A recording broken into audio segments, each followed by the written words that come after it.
قبل يومين ثلاثة صارت عندي انفلونزا، فخيرت نفسي اما اخذ علاج او اما اخذ اعشاب.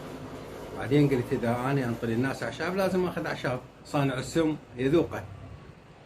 فجربت كل اللي اعرفه يعني وشغلات بسيطة، يعني اخذت ملعقة شاي كركم على جلاس ماي فاير واستنشقت البخار مالته. ايضا اخذت ملعقة شاي قرنفل على ماي فاير، وورا ما برد شوية او دفى شربته.